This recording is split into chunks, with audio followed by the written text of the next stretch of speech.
Good morning. Good morning from the office. Eminence Front. It's a put-on. I'm your host, BKP. Good morning from the office. North Georgia's only live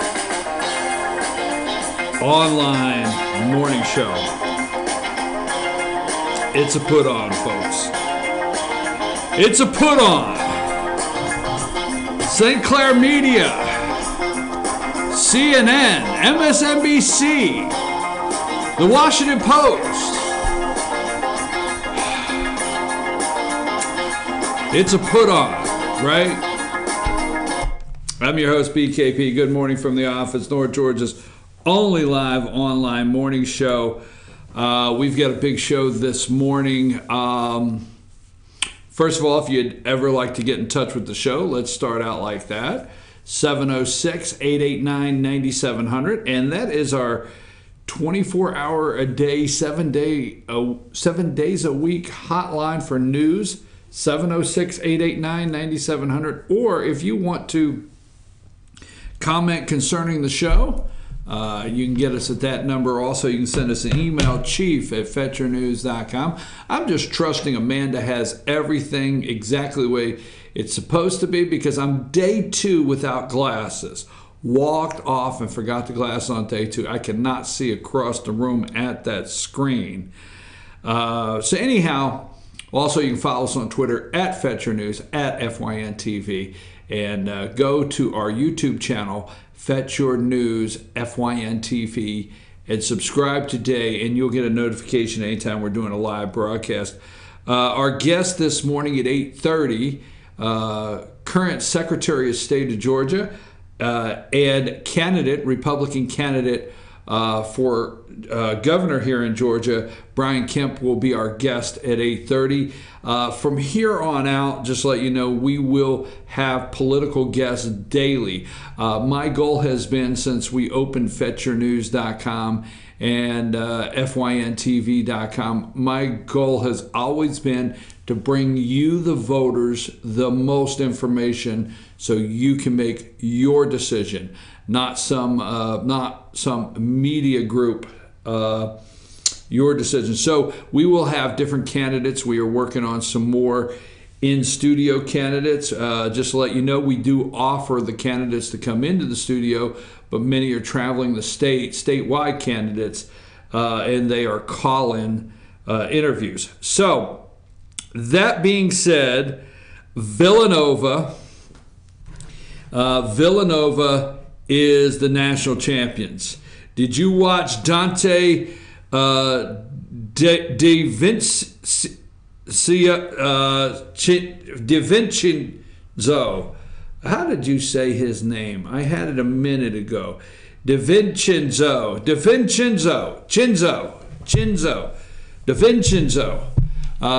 This is Dante. 31 points, right? 31 points off the bench for Villanova. Have 2 nice shots against Michigan. I did not think, for all of you Michigan fans, don't get upset. I don't know how you did in your March Madness brackets, but I did not. I did not have Villanova going over Kansas, and I did not have them as the national champions. National champions, two out of 3 years. So congratulations to the Villanova Wildcats for their win last night. The second half, it was probably pretty easy to see that Villanova was going to run away with this and win. But I will have to say they started putting on a pretty good show. And I stayed to the end to watch the basketball show with Villanova. So March Madness is over. Now it's time for April showers and politics that bring May candidates for their party, right? So May 22nd is the primary election here in Georgia.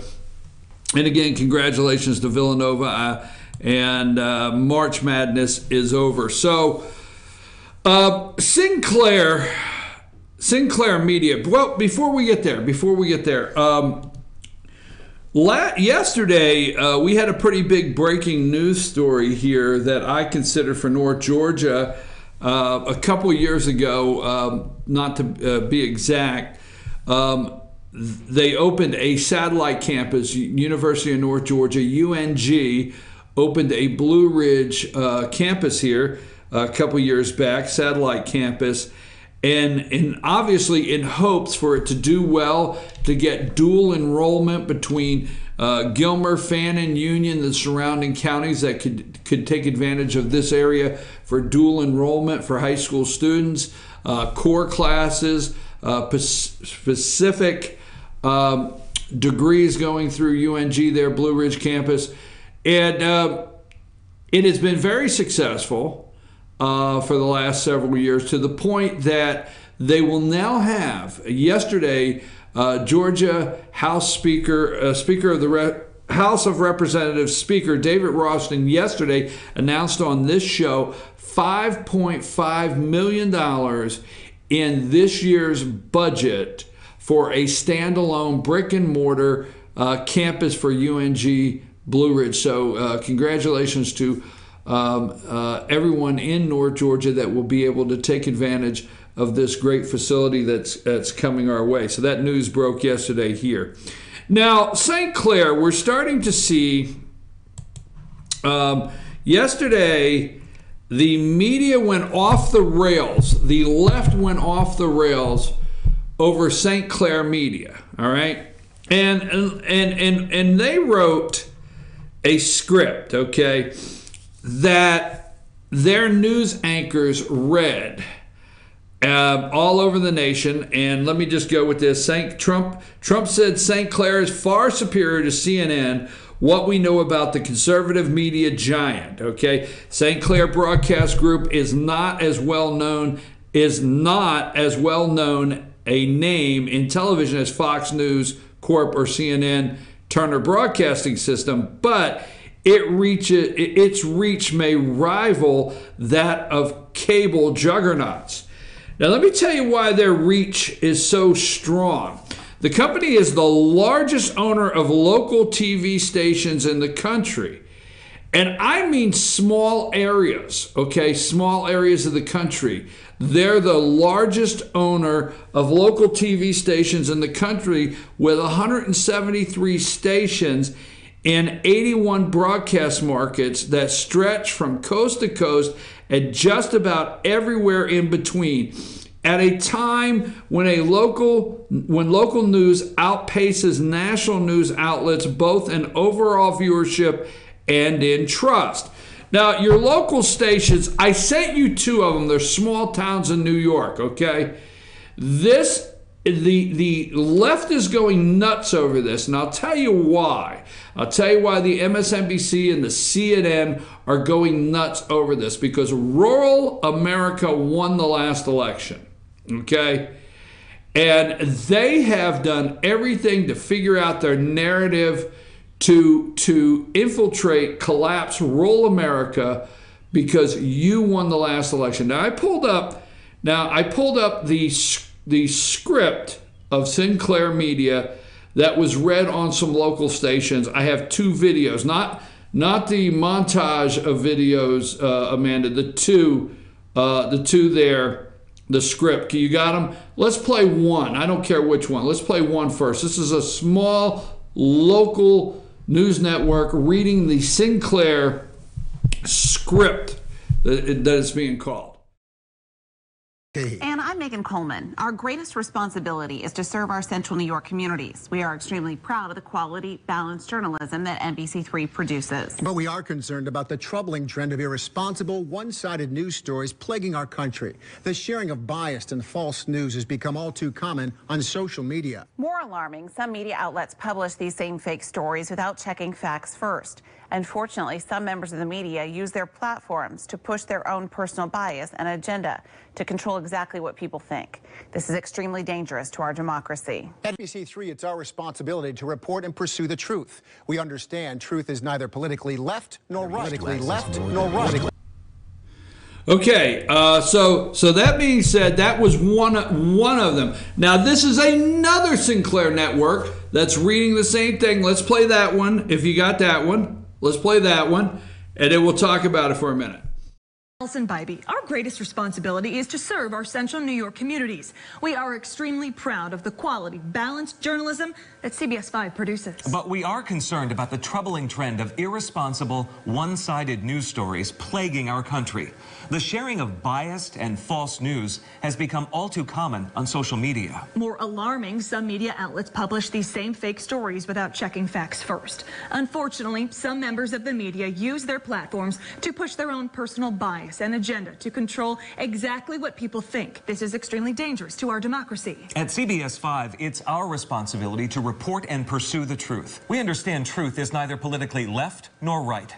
Our commitment to factual reporting is the foundation of our credibility, now more than ever. But we are human, and sometimes our reporting might fall short. If you believe our coverage is unfair, please reach out through our CNYCentral.com website by clicking on Content Concerns. We value your comments. We will respond back to you. We work very hard to seek the truth and strive to be fair, balanced, and factual. We consider it our honor, privilege, to responsibly deliver the news every day. Thank you for watching, and we appreciate your feedback. Okay, folks, here's what the left, the CNN, and everyone see wrong with this for a reason, because those until you live in Walnutport, Pennsylvania. Now, I'm just telling you, until you live in Walnutport, Pennsylvania, and you pick up the Channel 10 newscast that my mother and father will not miss, okay? Blue Mountain News or something, okay? And it is a local nightly newscast that resembles exactly what you just witnessed on the screen, all right? Until you've been in that area of rural America that understands that newscast in those small little markets, 85% of Americans trust local news outlets. Those are people they feel they get to know. Those are people they feel they trust, okay? Higher than the 77% for family and friends, according to a Pew Research Center. But the stunning video that showcased is anchors reading required scripts that seem to parrot one of President Trump's favorite themes has drawn renewed scrutiny to what critics see as the media. Okay, let me just say this before I go too far. Talking Points, all right? Based in suburban Maryland, Sinclair owns and operates local news stations around the country in cities such as Bakersfield, California, Amarillo, Texas, and Cedar Rapids, Iowa, and Birmingham, Alabama. Though it does not currently own any stations in New York, Chicago, and San Francisco Bay area of Los Angeles. Let's say this. What they need to do is get rural America to listen to the left's propaganda. Now, Talking Points, they cannot stand that somebody actually stood up and said, control what people think. Some media outlets control what people try to control what people think. All right? They can't stand that. Have you ever watched on Sunday morning in the deep state, have you ever watched, This Morning with George Stephanopoulos and Martha Raddatz, Chuck Todd, okay, Meet the Press with Chuck Todd, CBS, whatever that show is, I forget what it is, Face the Nation, Fox News Sunday, okay, State of the Union on CNN. Have you ever gotten up in the morning and clicked from CNN to all day long to MSNBC and say, who sends out these talking points? Who sends out the narrative to send us in a direction? They are concerned about Sinclair Media coming out and exposing to rural America, all right, about controlling what people think and media bias. Let me ask you a question. before we get too deep into this, and we'll talk about this again at 9 o'clock, because I am going to show you what the left is thinking and what they're saying, all right? Let me just say this. How fast was everything put together for a national campaign, March for Our Lives? How fast did CNN put together a town hall narrative to go after the NRA? How fast nationally? How fast did they try to manipulate what you think about gun control, what you think about the NRA? How fast did they put a show together to make these children heroic against a senator, Marco Rubio? How fast did CNN put a show together to make these children heroic with a sheriff, a coward of a sheriff, Scott Israel, and Scott Israel, the sheriff of Broward County, standing up and attacking the NRA? How fast did we find out that CNN basically wrote these questions? How fast did we find out that CNN would not allow certain students to ask questions that did not fit the narrative? How fast? How fast did we see March for Our Lives have a website? Who paid for the buses? I'm telling you now, the national narrative on the left is cracked. Now, what this means is they feel they've got to put a stop to Trump TV. Now, there is a such thing as Trump TV, but this morning on MSNBC, Joe and Little Willie and the gang, they are talking about conservative news. And conservative news controlling the message. And I'm going to tell you their goal is, they said, hey, it's coming from the Trump TV, the conservative news networks, the conservative media, Sinclair Media Group. So immediately they went out and they found members of some stations with Sinclair Media Group to say, oh no, we won't do this. We won't read this message. We will not be a part of it. We're sickened by it. All right? I'm telling you right now, they have to, as small as our show is. We have a nice little reach. We come on here every day. Every day we just get a little bit stronger. Every day we have a couple more viewers, and every day things get a little better, and we're able to help get the message out about negative stories that are not true in the media. We work on that on a daily basis. Yesterday, March for Our Lives town halls, right? I think we brought that up yesterday. We talked about that. How they orchestrate the resist. They orchestrate disrupting town halls. But Sinclair Media, our show here, and many of the ones you watch and listen to today, they have to try to take down. Bezos, okay, for the Amazon, Washington Post, directly trying to manipulate an election.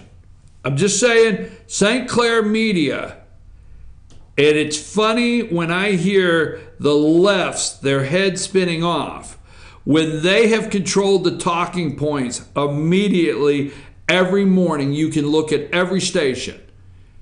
You could flip from Good Morning America to whatever daily shows on NBC to whatever daily shows on ABC, CBS, morning show, the national morning shows. You could switch all through them. You could switch to MSNBC, CNN.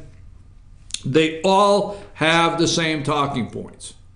When you flip to 4 major networks, and this includes Fox, folks, 4 major networks on a Sunday morning to watch the show, well, we'll give CNN 5 major national media groups on Sunday morning, and the lead on all 5 can be something like Stormy Daniels, or the lead on all 5 could be James Comey, or the lead on all 5 could be McCabe, or the lead on all 5 could be Russian collusion in the Trump White House. That is the talking points that they put out, that they have tried to manipulate you through the media for how many years.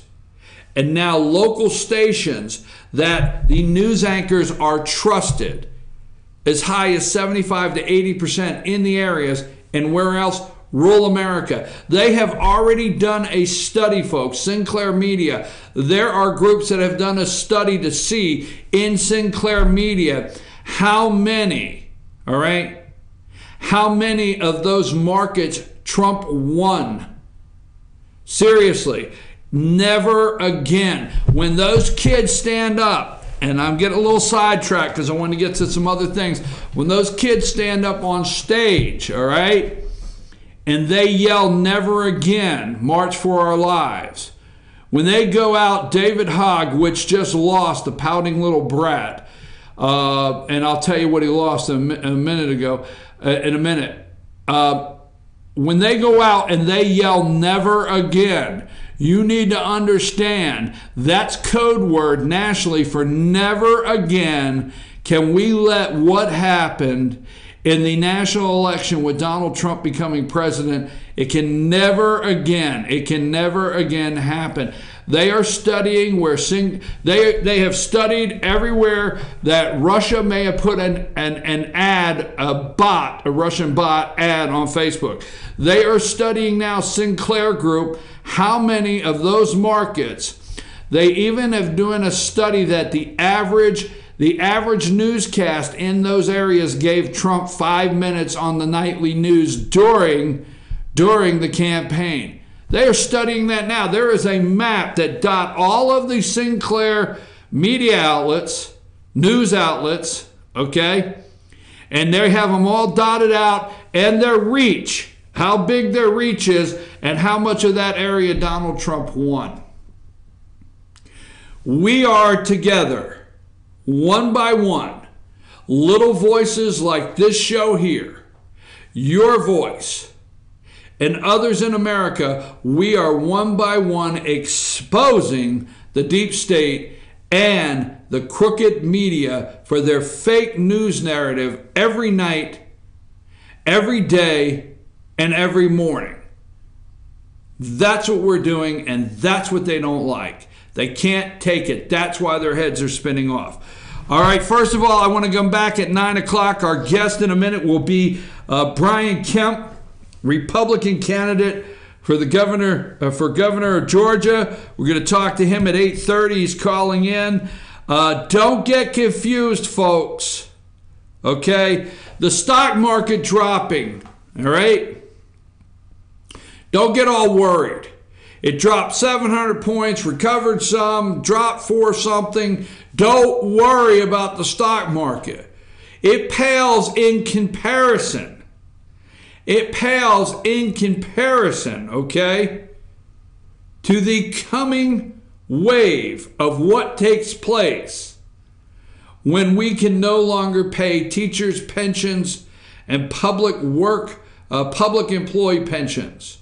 This pales in comparison. Do not think for 1 minute that teachers walking out of school in Oklahoma and walking out of school in Kentucky, we'll talk about at 9 o'clock, is over textbooks. It's over getting enough money for classrooms.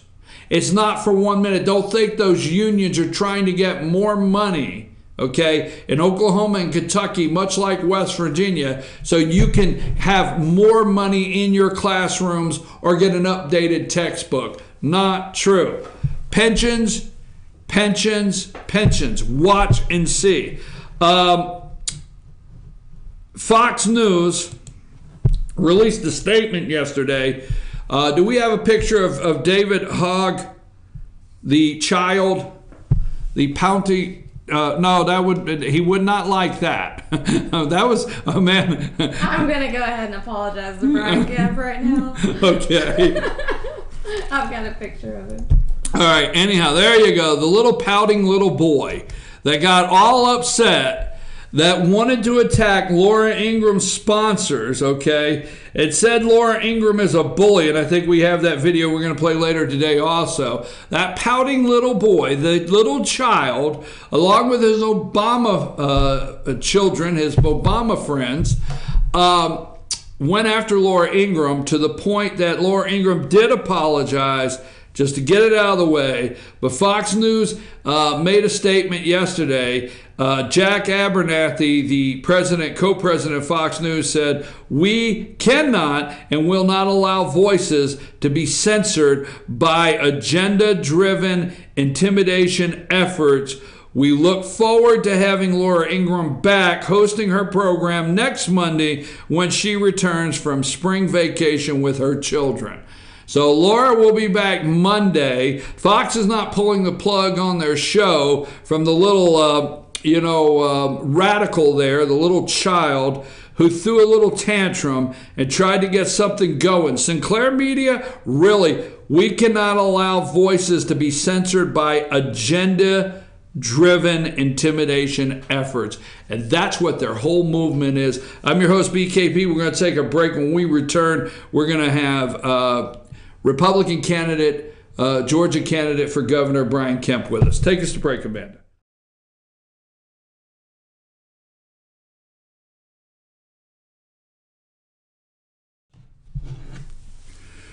Oh, no, I'm not.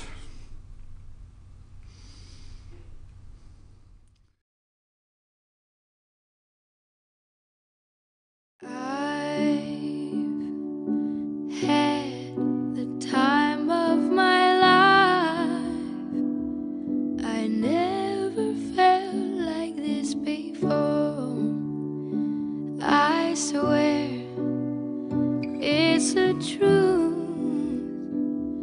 and I owe it all to you. I'll tell you something. This could be love, because I've had the time of my life.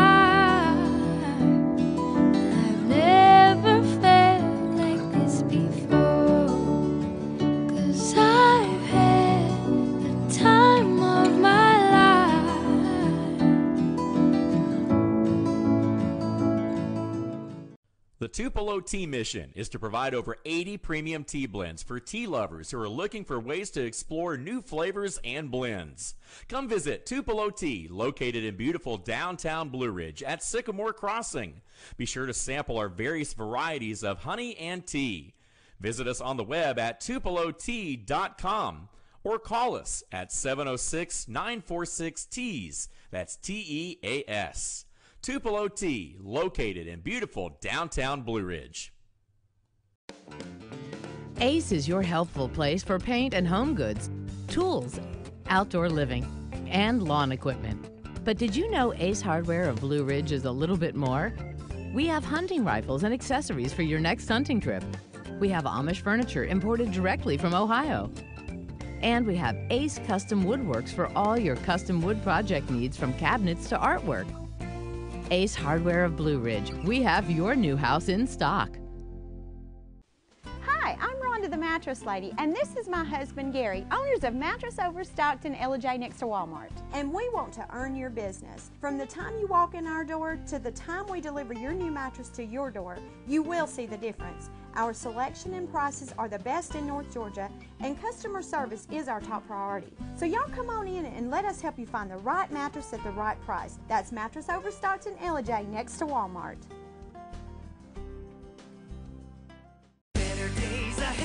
It's just this simple. Nobody beats Days on price. If it's a Chevy, you'll pay less at Days Chevrolet in Jasper. Now save $4,000 off a new 2018 Chevy Malibu, or save up to $10,000 off a new 2018 Silverado Crew Cab. It doesn't matter which Chevy you choose. Nobody beats Days on price. $10,000 off Silverados and $4,000 off Malibus at Days Chevy in Jasper. Better days ahead, Days Chevrolet. Find new roads.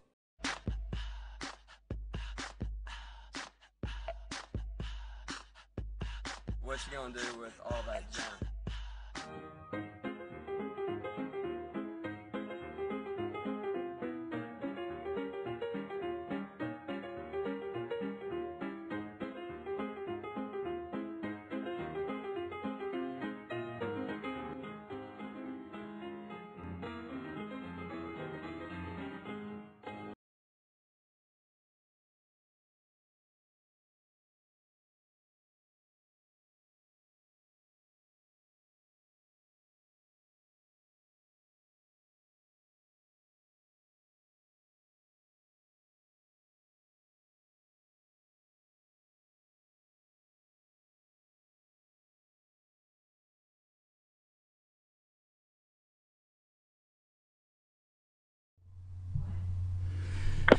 And we're back. I'm your host, BKP. Good morning from the office, North Georgia's only live online morning show. And we are joined on the phone this morning with Republican primary candidate for Georgia governor, Secretary of State Brian Kemp. Secretary of State Kemp, how are you this morning?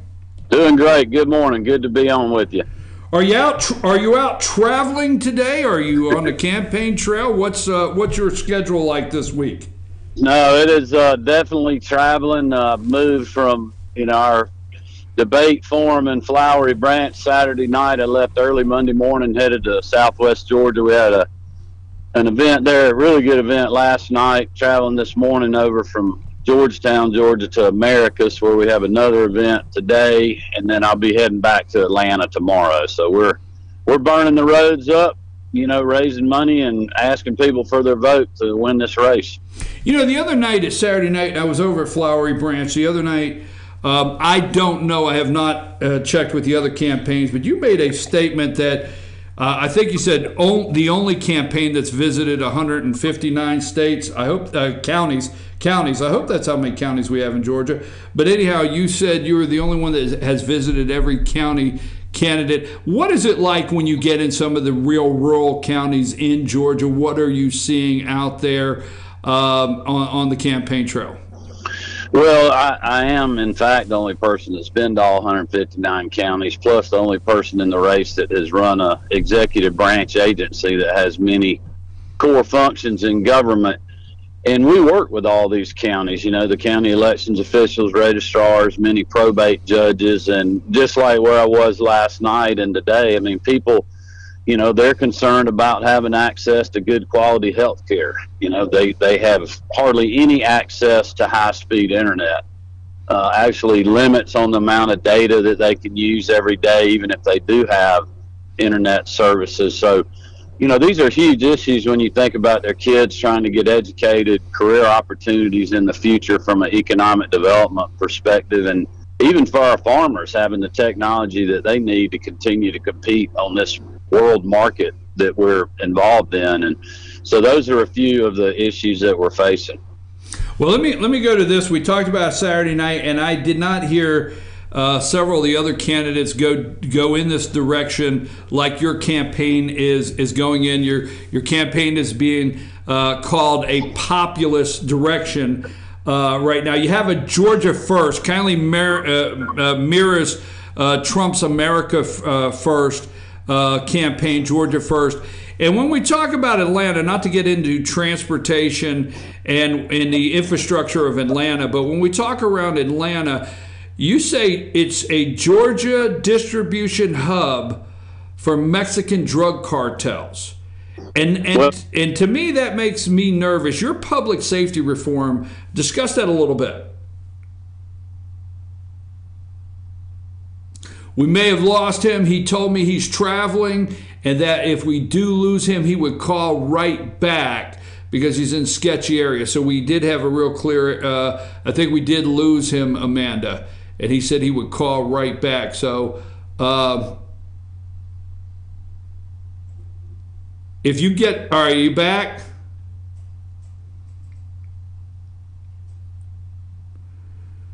Okay, wait just a minute here, folks. We're trying to get the Secretary of State back on the line. He's out campaigning and traveling and today, so he said he was going to be in real bad areas. And hopefully, if something happened, he would call back immediately. We got him back. Are you back with us, Mr. Secretary?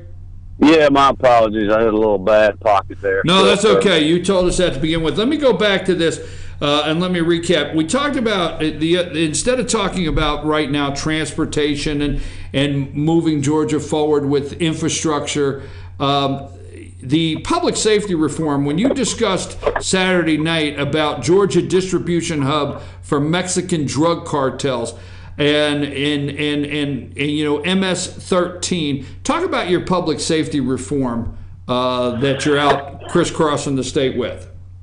Well, it's as the person that chaired the Public Safety and Homeland Security Committee when I was in the legislature in the mid-2000s. I worked with a lot of law enforcement, a lot of prosecutors, and then certainly is the only candidate in the race that has a law enforcement division under their purview, as I do in the Secretary of State's office, with almost 40 in our investigative division. 20 of those are post-certified. I just had worked with a lot of law enforcement, and obviously running for governor, you're part of your job is keeping Georgians safe. And I've been speaking to a lot of state elected officials, local sheriffs, and other people in law enforcement. And not only, it's not just Atlanta. Our whole state has become a distribution hub for the Mexican drug cartel, and gangs are flourishing in Georgia. There is not a week that goes by that you don't read about some sort of gang-related or drug-related shooting, murder, assault. I mean, just these violent crimes, and it's not something that anybody wants to talk about. But when we're the number one state in the country for business, the last thing we need is a bad reputation of not being a safe place to live. And it's time that somebody did something about that. And that really comes to the whole aspect of my campaign of putting Georgians first ahead of the special interest, the status quo, the politically correct, and those that are here illegally, because Georgians are fed up, with Mexican drug cartel individuals coming into our state, going to even rural communities where there's not enough law enforcement in some areas. And it's not because of, that law enforcement's not doing a good job. They're just, big land area counties. They don't have a lot of law enforcement folks because the populations aren't high, and they're wreaking havoc on distributing drugs that are leading to part of the opioid epidemic and other things that are just, wreaking havoc in our state. And I'm going to be a governor that's going to do something about it, which is why I developed the track and deport plan and the criminal alien database that we're going to create under Kemp administration. What is that criminal database? You've mentioned that several times. I heard you talk about it Saturday night. Explain a little bit of what the criminal illegal alien database is. Well, it's going to be a database that can be used by all kind of law enforcement officials, breaking down the silos that exist now between the locals and the state and the feds, being able to actually see who we have here, what are the crimes they're committing, where are they being committed, and all of this type of thing. Because, like, when you ask the question, how many illegal convicted criminals do we have in our prison system in Georgia, you cannot get an answer to that question. We need to be able to answer that question. That's costing the taxpayers a lot of money. When somebody comes into, say, a Franklin County north of Athens where I live and creates a drug crime and gets busted, they get bonded out, and then they go back to Mexico or wherever, create a new identity, and the same person goes, say, over to, Haralson County on the west side of Atlanta in a rural county over there and does the same thing and gets arrested again under a new name. And we don't have any way of identifying that person. So this database would do that through names, aliases, pictures of markings, whether they're tattoos, scars, anything that's out there and is available, to create this database where we can all of a sudden have the locals go to one place to check a person that they may arrest, the state be able to do that, and also the feds. I mean, that's one of the big problems that President Trump's report said, is that the feds cannot keep up with the data from the states because there's no good way to track. So we're going to do that in Georgia, and we're working on some other things now to give law enforcement the tools they need also to go after these gangs. When law enforcement arrest under a Governor Kemp administration, when law enforcement would arrest a suspected illegal, I don't know how to frame this question really, would you be okay with law enforcement running checks to see if they are citizens? Go ahead. Yes, and what we're going to be doing, instead of the way the law reads now, it says local governments, basically may participate in these type programs. Well, right, our legislation is going to require them to do that. And these are the kind of things that law enforcement is telling me. I have had a GBI agent tell me about trying to pick up knowing that there's a illegal criminal alien in a penal system, in a city in Georgia and they go to get that person and that city is complaining about, we do not do that, in our city. And the GBI guys are like, well, we do. We follow the law at the state level, and we're coming to pick this guy up, and we're going to, get him to ICE and let the process go through because that's what the law is. So we're not going to give people the opportunity to opt out of this. They're going to be mandated to do it. So it's the right thing to do. And a lot of people will talk about cost. I believe that this will be either revenue neutral or will actually save money, because if we're able to deport these people, get them off the streets, not have to constantly be chasing around, that's going to save resources. If we can deport them and get them out of our country, then that cost goes away. I just really heard a shocking story last night from an individual that is working in one of our penal institutions, a federal institution, and just because of the way the current laws read, that they had to release a prisoner who she said did not need to be released in North Carolina versus being deported because the country wouldn't take the individual back. And she goes, there's no question in my mind that that person is going to be a repeat offender for a dangerous crime, because he's going to break out of this halfway house he was sent to. So those kind of stories is somebody that's a father to 3 teenage daughters and a husband, those scare me to death, and I'm going to make sure as governor we're doing everything that we can to protect our families. Well, let me ask you a question just on that vein, because illegal, we're hearing the president this week very strong on ending DACA and the deal that he says is not going to happen now, border wall, and he won nationally basically on that being, maybe one of the top 3 issues that the voters put him in the Oval Office. But let me say, I was listening to you talk about law enforcement, that my words, that a city did not cooperate, so we don't do that. As the powers of the governor, what kind of legislation would you put in place that would, for example, what took place with the Oakland mayor? You said when the Oakland mayor tipped off illegals that ICE was on their way, you actually sent the president a letter saying, hey, send those ICE agents here. We'll be glad to have them. But what exactly, when you say law enforcement go into a city that somebody's incarcerated and they say, hey, we don't participate or whatever, what kind of legislation or what can we do to prevent that from happening and get cooperation among all law enforcement, city officials in Georgia? Well, first of all, that's just outrageous what happened in Oakland. I don't think very many people think that that's even possible that somebody would do something like that. But under a Kemp administration, and that's really what the criminal illegal alien database and changing the language from may to shall will force the local law enforcement, despite what the city leaders may think in some of these either sanctuary cities or so-called sanctuary cities that may not be determining themselves as a sanctuary city but are actually participating like they are one. The law enforcement would be required under the law to participate. So that'll be one of the changes right there. The other thing is I'll enforce the law and defund cities that are participating in sanctuary cities. I mean, we've got a rule of law in this country. We need to follow it. I think Georgians are fed up with that. We need a governor that's going to put Georgians first, ahead of those that are here illegally. And I'm just bewildered too that the president ran on the border wall and they still have not funded that.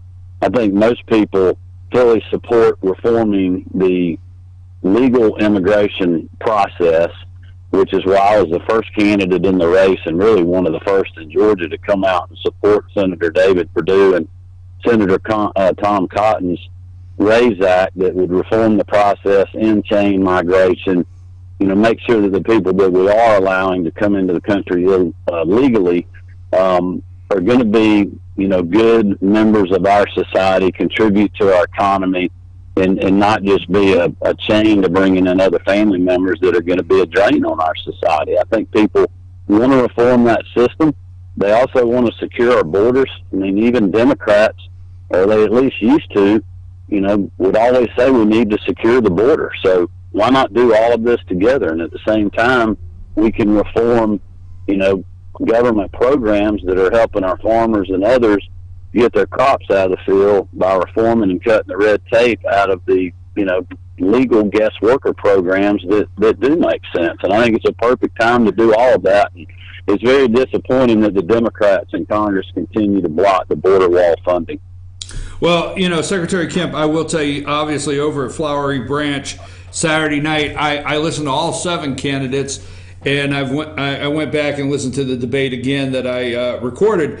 And, out of all the 7 candidates, it's just there on video to see that, you really put a lot of focus on illegal immigration, and MS-13 and drug cartels in your campaign. So that's why I want to focus on that. I do have something else when it comes to the state I want to go over, but I want to know specifically, you said at that debate that you want to do, and you may have touched on this, but I want to zero in on it, you said supporting our prosecutors, DAs, ADAs, making sure they have the resources. Now, obviously, arresting these individuals, but what specifically prosecutors, DAs, and ADAs resources would you make available? Because I hear that all the time once illegals get picked up from people in law enforcement, also in the judicial system with prosecutors.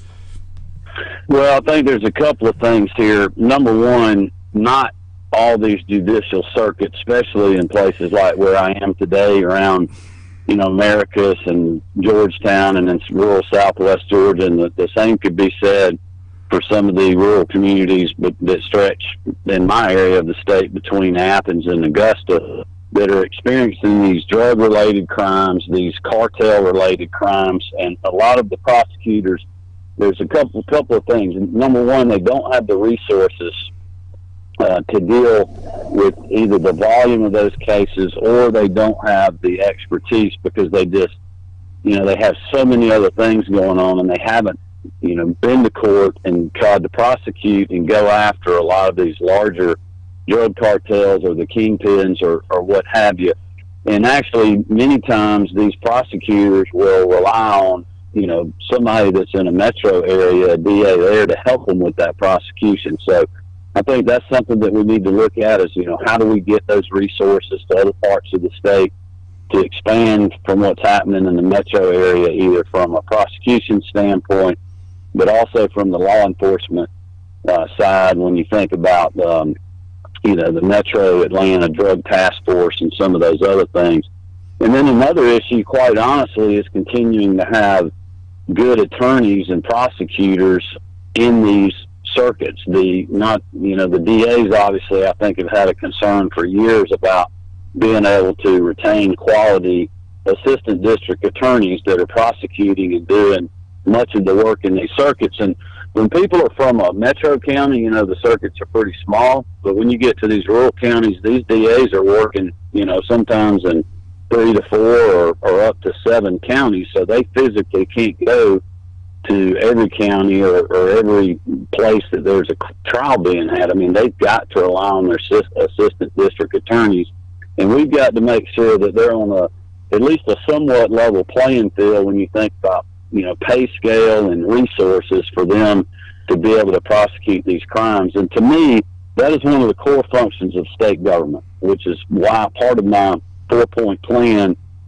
besides making Georgia #1 for small business, putting Georgians first, and making sure that all areas of our state are having the same opportunities as others, is to do a spending cap that's tied to population and inflation. We budget conservatively.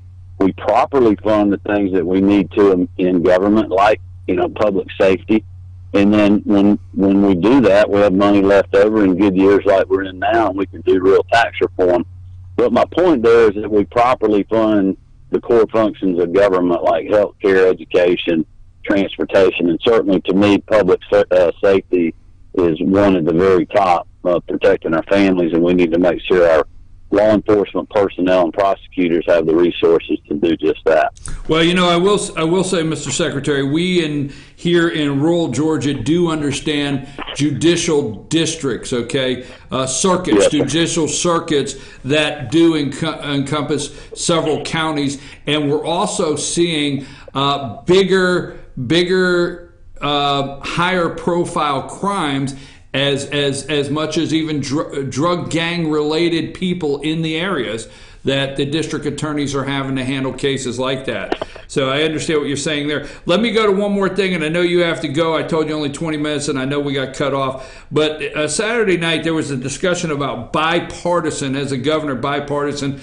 And let me read what you said. And you said, as your nominee, Republican nominee, if you win the primary, as your nominee, I will work hard to get elected in the general election. But as your governor, I'm going to implement what I have told you here tonight. Now, let me ask you, my question is, obviously you're in a conservative 9th district. Obviously your message is very conservative on the platform, what I see, other candidates also, but very conservative on the platform, maybe playing to the base. Are you explaining that if, as the nominee, that you, in the general election, you're going to have to go for the win, but you'll govern like the primary candidate that you were on the stage Saturday night? Well, I'm going to continue to campaign in the general election just like I have right now, because I actually think that the conservative issues that I have, a majority of Georgians believe in those things. And that was one of the points that I later made in that same statement, was that, there's a lot of Democrats serving in the state that would support an agenda to make Georgia #1 for small business. When you look at our state now, I'm very proud of what Governor Deal's done to get us to be the #1 state in the country for business 5 years in a row. But when you're traveling from some of our larger cities to another one and traveling through the rural parts of the state, and not even some places that are rural, but our small business people are continuing to get squeezed. Their health care costs are going up, if they even have it at all, and their margins continue to go down. And we need a governor that's going to cut regulations and make it easier for small business people. I don't know how anybody, whether they're Republican or Democrat, cannot support a plan to make sure that all areas of our state have the same opportunities as I might have in Athens, like access to high-speed internet, good quality health care, good job opportunities so their kids don't have to move away, that they can stay in the local community where they grew up if they would like to do that. Where our cities, don't keep bleeding populations where they're going to become insolvent. That is a huge issue in our state. I believe Democrats will support that. I believe the Democrats will support putting Georgians first, ahead of the special interest, the status quo, the politically correct, and those that are here illegally. I mean, if Democrats are going to vote against a plan to create a criminal illegal alien database so that we can go after violent, Mexican drug cartels and gangs like MS-13, then, as I said Saturday night, Republicans are going to be in control for a long time. So my point was, when I become governor, I'm going to do what I have been pledging to people that I would do. That is one reason that I'm running to put Georgians first. People are tired of politicians making decisions based on what the special interests want, and they're tired of people telling them one thing when they run for office and doing another, or doing nothing when they get in office. So my point in that answer was that when I become governor, I'm going to implement my 4-point plan, just like I told people I would do. And you know what? If I get voted out of office for doing that, then that'll just be the way it is. But I believe politicians that campaign on something and then do what they say will be in good shape when they face re-election. We appreciate it, Mr. Secretary. Let me close with this. Saturday night, your campaign has put out information. I'm on your email list, calling this a two-man race, saying that your campaign is closing in on Casey Cagle. But Saturday night, you were not the candidate that others on the stage were going after and naming. You didn't get a lot of rebuttal time because they weren't going after you. Why do you feel some of the candidates are positioning for Hunter Hill and Casey and not so much yourself if your campaign feels you're in the second spot?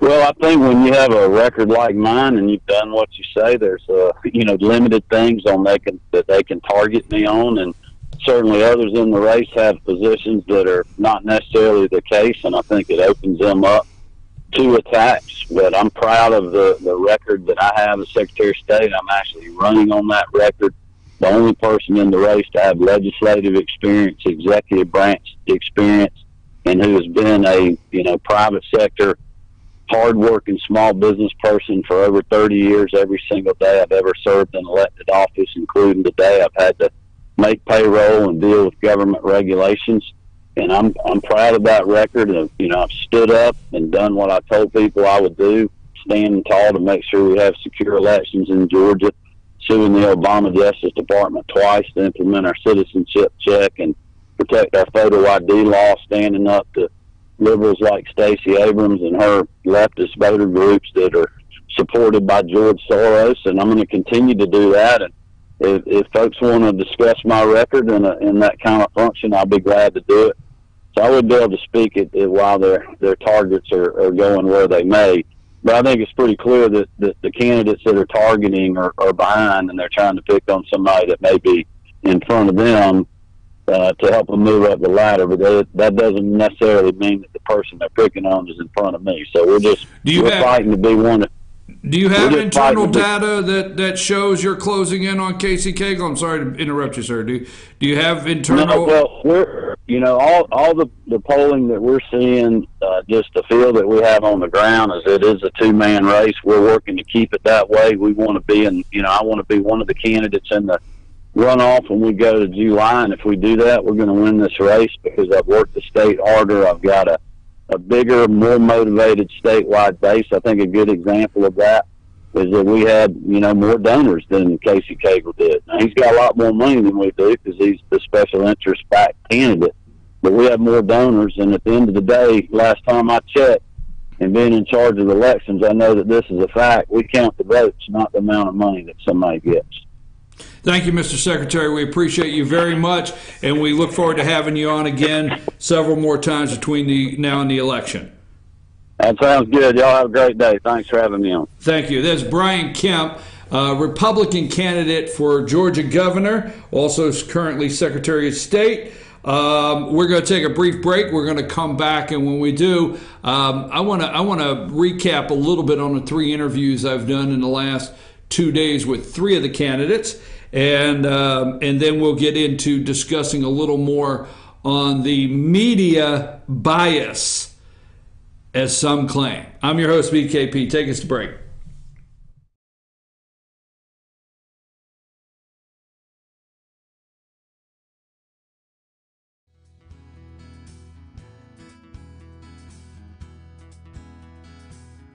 Hello, my name is Chad Watkins. I'm the manager at Larry's Body Shop.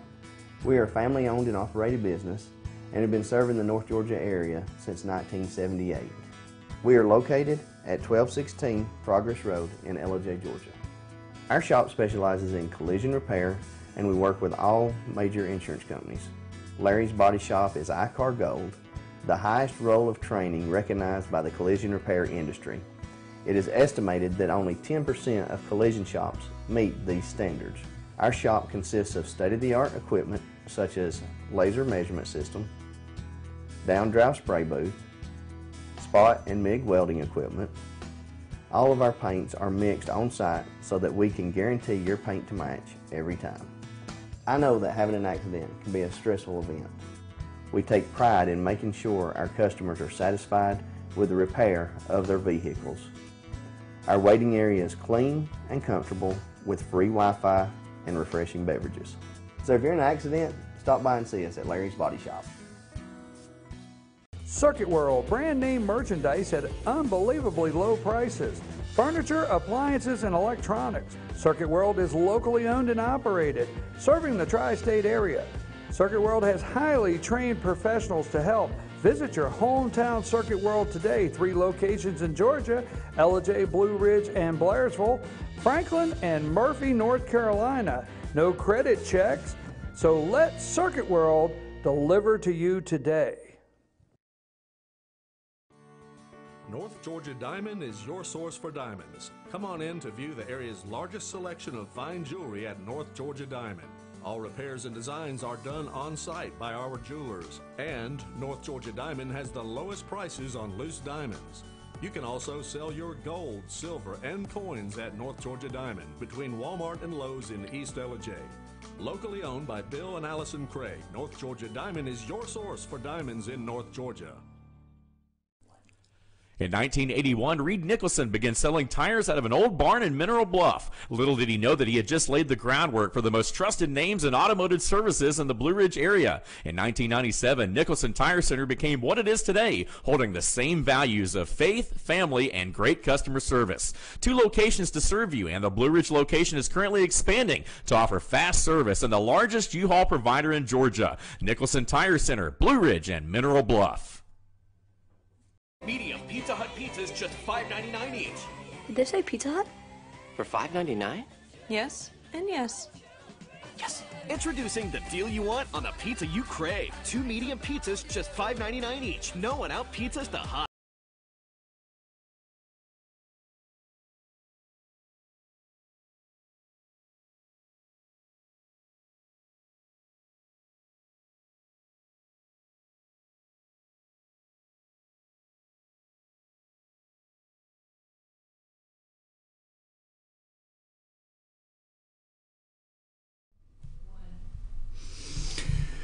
I'm your host, BKP. Good morning from the office. North Georgia's only live online morning show. You could reach us. It's 9:02 in the morning. You can reach. I was up late watching Villanova playing basketball. I really enjoyed last night watching the game. It was a little past 11:30.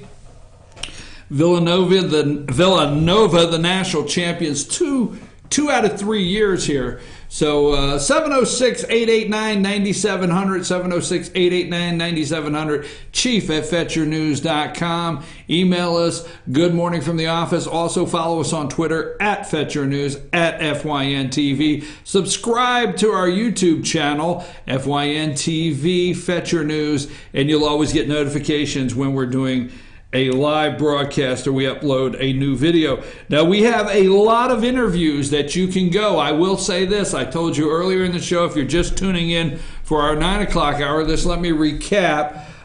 We post everything. And our goal here has always been to get you, the voters, the most information. And that's it, okay? We just keep talking to the candidates and get them to talk, and you can come back and hopefully you can make your decision on who you want to vote for. The campaigns are in high gear, meaning we will have an interview or possibly 3 a day here, okay? We will be the leading place. We may not be in Atlanta, and we may not be in one of the major markets. And we may be in one of those markets. I feel like Sinclair Media for a minute, right here, Amanda. We may be in one of those markets, but we reach the international audience and statewide audience, and we plan to bring the most information for voters, even on the governor level. So let me tell you a little bit of what we're doing, okay? My goal, I figured I should answer some questions now. Our company rule, and let me say it like this. I've always been a believer that if you pay your money, okay? If you pay your money and you get your name on the ballot, it is our job at FetcherNews.com to let the voters know that you're a candidate. It's our job. Period. I think the voters should know every candidate option they have. And I thought about this because some media debates or interviews are based on a percentage of polling data. And remember, when there were so many candidates on the Republican stage, there was discussion that a candidate had to be polling 1.5% or whatever, 2% or 4% or something.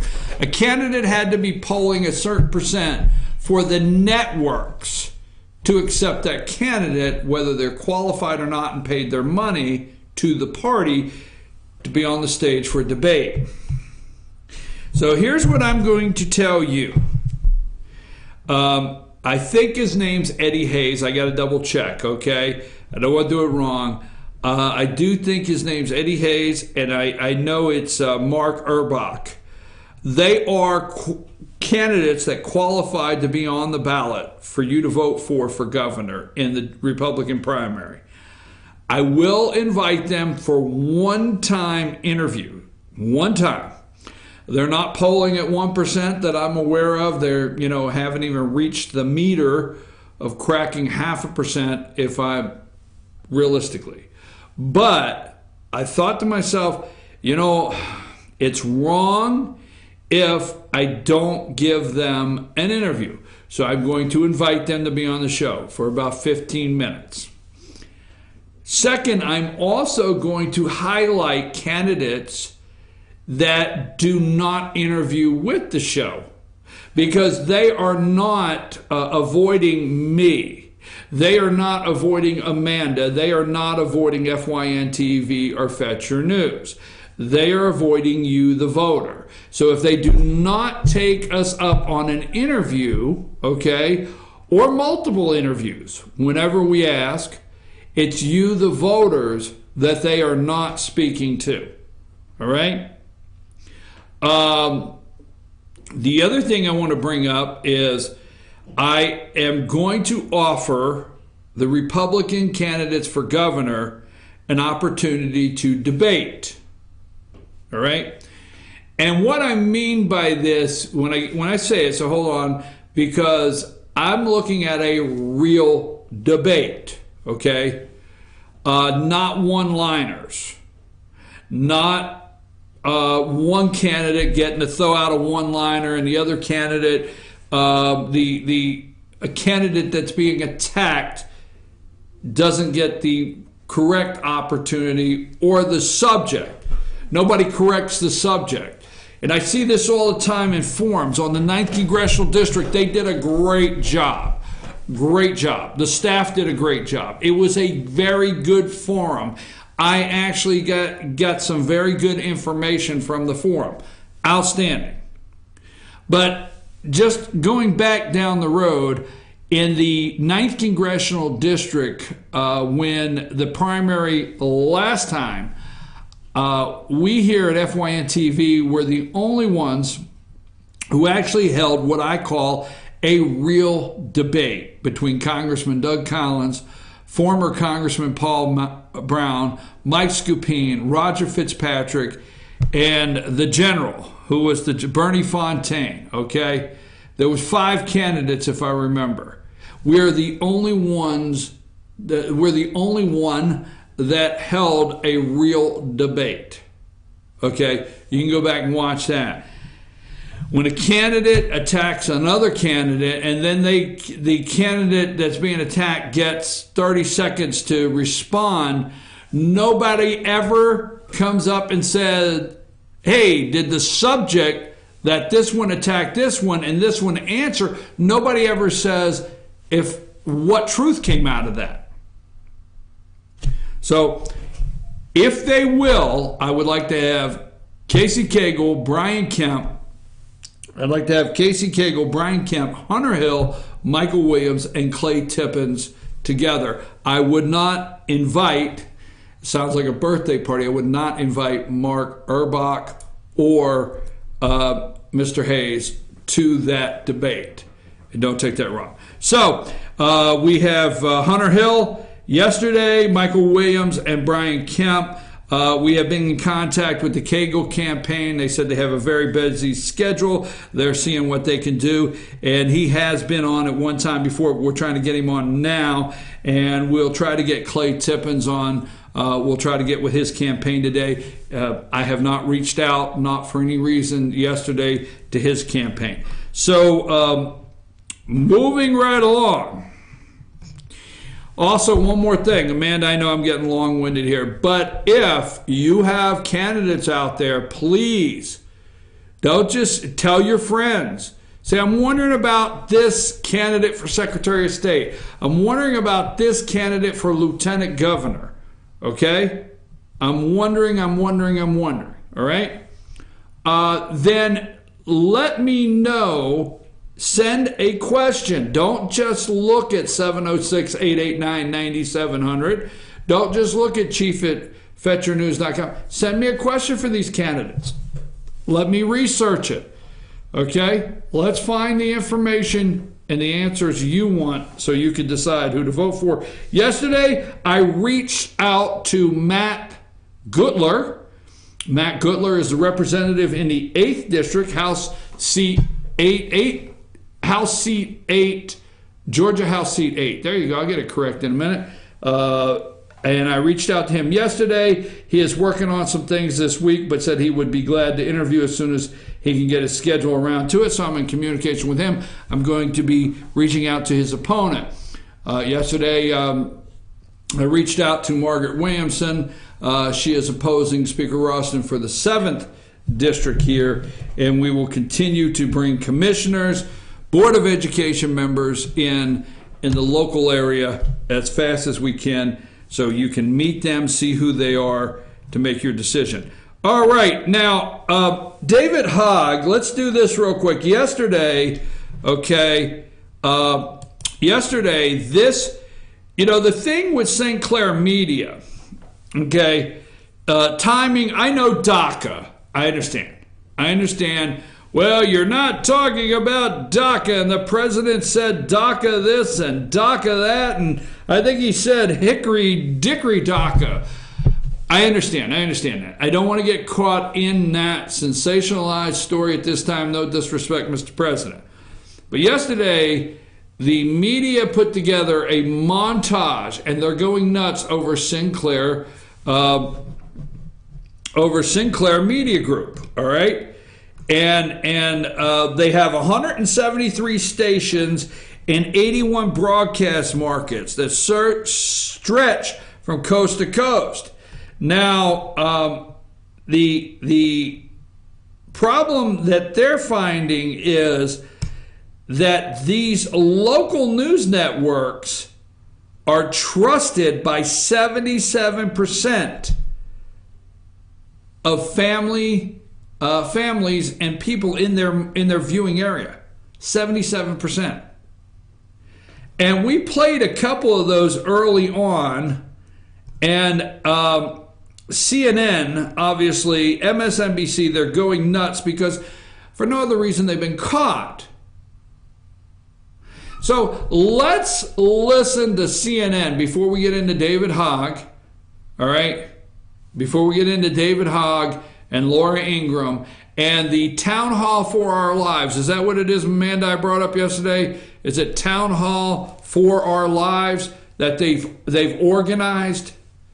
Okay, folks, do not look at a media group and how they're organized and their information to local rural communities in this country and not pay attention to the organization of Town Halls for Our Lives, March for Our Lives, Attack the NRA, and no one on a Sunday morning show or a Good Morning America show will bring up the failure of the entire system, that happened in Broward County, Florida. Instead, it's just a gun. So let's play the CNN montage yesterday of how nuts they went over Sinclair Media Group and what has taken place. Play that video. Attention around Sinclair Broadcasting and its conservative bent. This is a company that owns stations all across the country.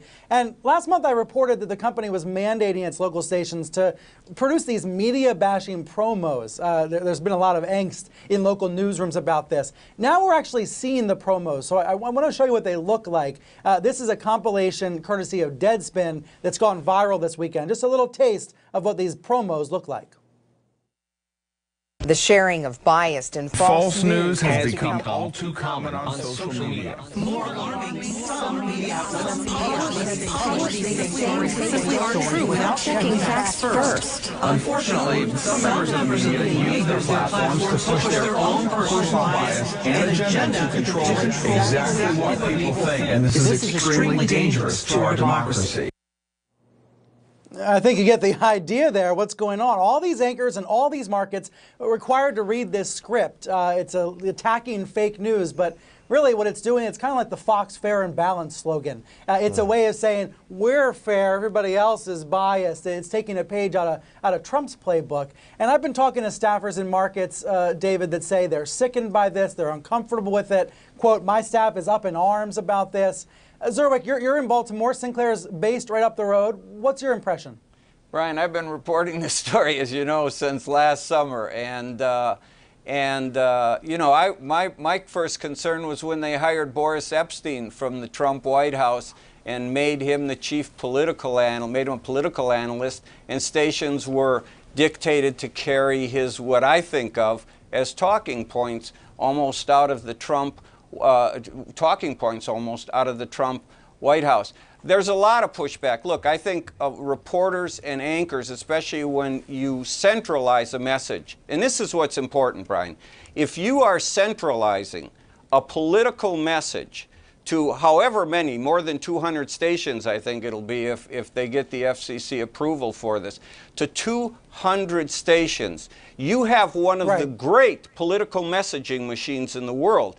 And especially, it's the local people, the people you see at the supermarket in Tulsa, Oklahoma, or your hometown in Wisconsin, Madison, Wisconsin, who are delivering these messages. They're not people from New York or Washington who you can dismiss. Much more powerful. I think Sinclair has the potential for that, and I think in some ways people react to that when they see this. Look, this thing by Deadspin is a really clever piece of editing, but it powerfully states what people have been saying about the danger of centralized messaging if a broadcaster decides it wants to send out political messages that way. Okay, danger of centralized messaging. Now, I for one, I just want to use this as a little disclaimer. I, for one, would be concerned, okay? I, for one, could be concerned that, Amanda, you pay attention to this because I want you to take this away today, all right?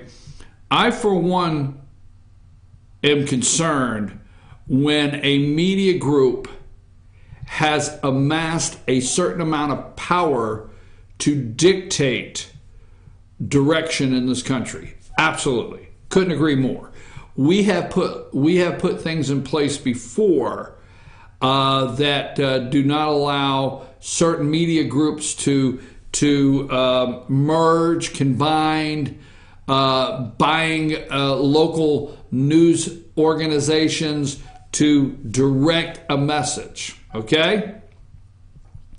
So I, for one, am concerned. It's interesting that CNN has those concerns also at this time. When I would say the majority of every airport in the United States on every TV this morning has CNN. I would be concerned with that, okay? I would also have the same concerns that the majority, yes, you may argue, even in rural America, the majority of your schools get their free TVs and media equipment from CNN But the requirement is they have to watch CNN in the classroom, and the TVs have to be tuned in to CNN. So the airports, the schools, the grounds for manipulating the message, CNN's okay with that. CNN is okay with making deals with your schools all over the United States and rural America to train your children, to train Emma Gonzalez, to train David Hogg. Okay? Now you think about this. Now listen to me close. You want to talk about some local newscasters, okay, that read a message about concerns for our democracy and how dangerous some of these manipulated stories, basically from me, from CNN, ABC, NBC, CBS, the left, the everything is a concern. But you know what? Who can move the message nationally? Who moved? Wait a minute, I want to ask you a question. Who moved the message, March for Our Lives? Who moved it? A little rinky-dink station in upstate New York? A little small station in, somewhere Iowa? A little tiny station in South Georgia? Who moved the message? March for Our Lives, walk out of school. Who moved the message to where even in rural America like Gilmer County, okay, Georgia, Fannin County, who moved the message to cause children in rural counties to walk out of school? CNN? Did CNN put the propaganda machine together with all of these students that planned the day? Did they promote this? Did they hype this? Did they participate in this? Did Twitter, Facebook, Instagram, Snapchat, did they? And you're concerned with Sinclair Media Group? Really? Why? Because they're in rural America, basically? Why? Rural America voted for Donald Trump? Why? Maybe they are getting the whole message out? Maybe that's the one area that you have to attack because they're trusted and it never could happen again. I'm going to take a brief break. We'll come back and we'll follow this. Laura Ingraham, if you don't think you're under attack, if you don't think that we are under attack, bringing you information on a daily basis that we do not allow CNN and MSNBC and the talking points from the deep state to control. All right, that's where we're at. Take us a little break here, Amanda. We'll come back and try to get the show wrapped up. I got a couple more things I want to do today.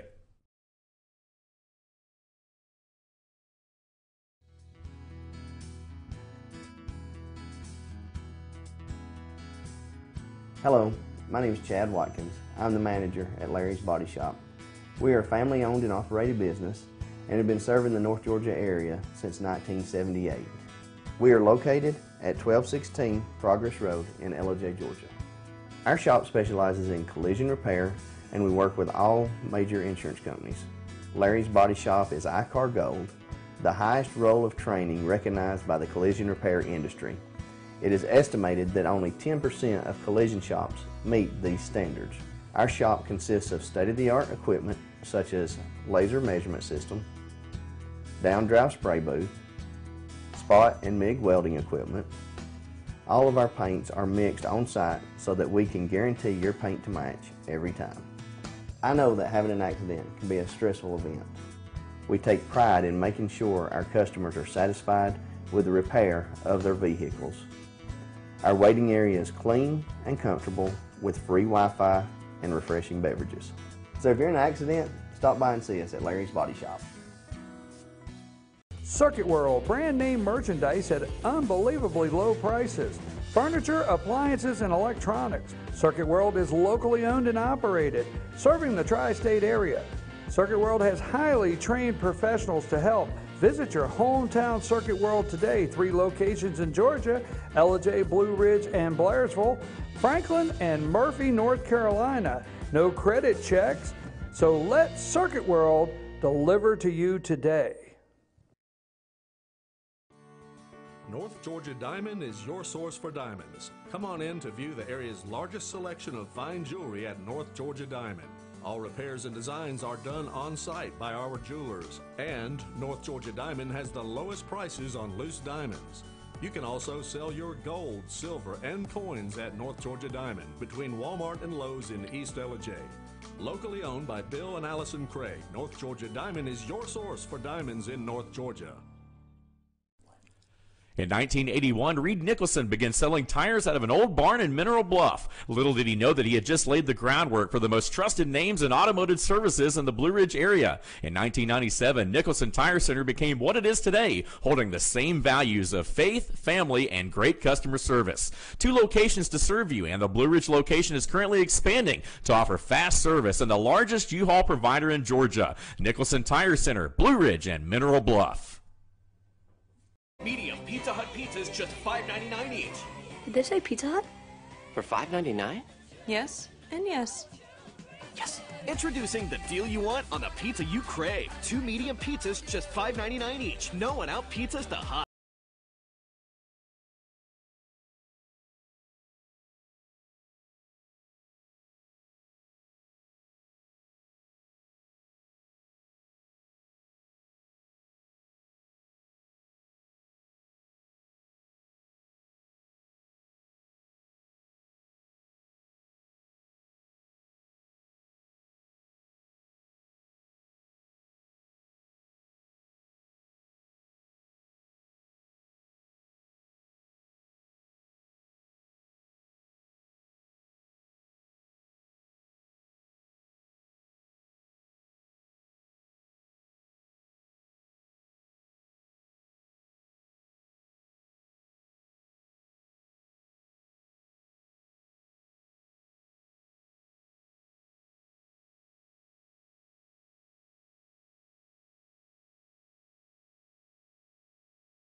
Two.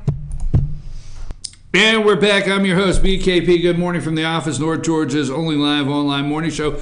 Sometimes I like to go to Twitter and check out the president's Twitter feed to not. Sometimes I want to report immediately on breaking news on Twitter for the president, and then sometimes I get the thought of what I'd like is to see if the president agrees with me today. You know what I mean, Amanda? I don't know if you know. Anyhow, so that being said, I'm your host, BKP. Good morning from the office, North Georgia's only live online morning show. Now, 2 hours ago, the President of the United States tweeted out, the fake news networks, those knowingly have a sick and biased agenda. We've known it our whole lives. Our whole lives we've known that they have a biased agenda, are worried about the competition and quality of Sinclair broadcasts. The fakers at CNN, NBC, ABC, CBS have done so much dishonest reporting that they should only be allowed to get awards for fiction. I'm sorry, I must agree. I've been watching these people. Why do you think on Sunday morning I watch all of the shows? I do not watch State of the Union on CNN, but I watch all of the shows. And in fact, newsflash here, this past Sunday, I did not. I just watched something else. I found something else. I said, I will not on Easter Sunday watch one news show. Not one. I watch because, no, they were not going to get my time Sunday. But I watch all of them just so I know where the deep state and the corruption is going, what direction they're moving in. Okay, 2 hours ago. Then right after that, the big caravan, which we've all heard about, of people from Honduras now coming across Mexico and headed for our weak laws border had better be stopped before it gets there. Cash cow NAFTA is in play, as is foreign aid to Honduras and countries that allow this to happen. Congress must act now. There's a caravan of thousands moving across Mexico headed towards our border. Okay? Here's another tweet 2 hours ago. President a little busy. Check out the fact that we can't get a job at ratings challenged CNN. Wait a minute. Check out the fact that you can't get a job at ratings challenged CNN unless you state that you are totally anti-Trump. Little Jeff Zucker, whose job is in jeopardy, is not having much fun lately. They should clean up and strengthen CNN and get back to honest reporting, okay? You have to be against Donald Trump to get the job. And 2 hours ago, thank you to Rasmussen for the honest polling. Just hit 50%, which is higher than cheating Obama at the same time in his administration. A friend of mine the other day asked me if I agreed with all of the tweeting the president does on a daily basis, and I say yes. Keep tweeting. Spin their heads off. The left do not know what to do. Okay? So, before I get into my next subject, schools, Oklahoma and Kentucky, Amanda, do you have something for us this morning you want to discuss? I've got one quick thing here. Last week, or actually the past month, really, we've been talking about Facebook's data crisis. Yes. And how they'll sell data. Well, I'm scrolling through, and there's like a kind of off the chain news source that has a meme put up yesterday, and it caught my eye, but I tried it. And so I'll read it, and it says, so apparently Facebook has labeled you as either very liberal, moderate, conservative, or very conservative. And it gives you instructions to view what you are. You can go to your settings and then go to your account settings, your ads, your information, your categories, and then to U.S. politics.